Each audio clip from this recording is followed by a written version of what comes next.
অন্য একটা মানুষ আপনাকে নিয়ে কী ভাবছে সেই চিন্তা যদি আপনি করেন, আপনি অনেক বড় একটা মানসিক রোগের মধ্যে আছেন।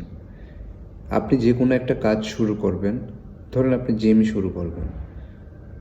এখন পিছনের লোকে বা বাইরে এটা সেটা আপনাকে নিয়ে কী বলবে না বলবে সেটা যদি আপনি চিন্তা করেন, অথবা ধরেন আপনি একটা বিজনেস করবেন, ছোটো ব্যবসা, আপনি ধরেন রাস্তায় একটা ডিম বিক্রি করবেন।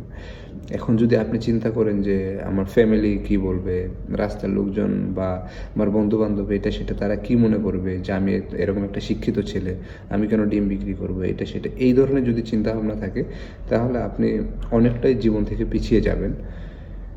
আপনি এমন কোনো কিছু কাজ শুরু করবেন, ধরেন আপনি এক্সারসাইজ করতে যাবেন, জিম করতে যাবেন, আপনি এটা কখনোই আগে কারোর সাথে শেয়ার করবেন না বা বলবেন না যে আমি কালকে থেকে জিমে জয়েন করেছি।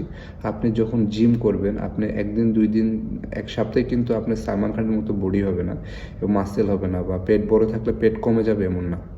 তো আপনি যদি শেয়ার করেন, সেক্ষেত্রে আপনার বন্ধুবান্ধবরাই আপনার সাথে মজা করবে যে আরে তুমি তো জিম করো, কই তোমার তো মাসেল হয় নাই, তোমার তো এখনও পেট কমে নেই।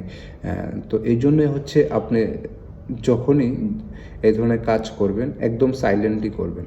আপনি যখন 1-1.5 মাস এক্সারসাইজ করবেন, তখন অটোমেটিকলি আপনার যখন আপনার পরিবর্তন আসবে, তখন আপনাকে দেখে তারাই আপনাকে জিজ্ঞাসা করবে যে আরে কীভাবে এটা সম্ভব, হ্যাঁ তুমি তো এরকম ছিলা, তোমার এবার মাসেল কীভাবে হলো, তোমার পেট কীভাবে কমে গেল।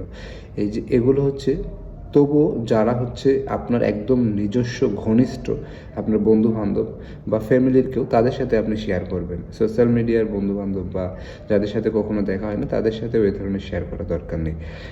তাহলে আপনি দেখবেন যে আপনি লাইফে অনেক দূর এগিয়ে যেতে পারবেন। তো আশা করি বুঝতে পেরেছেন সবাই। ভালো থাকবেন, সুস্থ থাকবেন। ধন্যবাদ।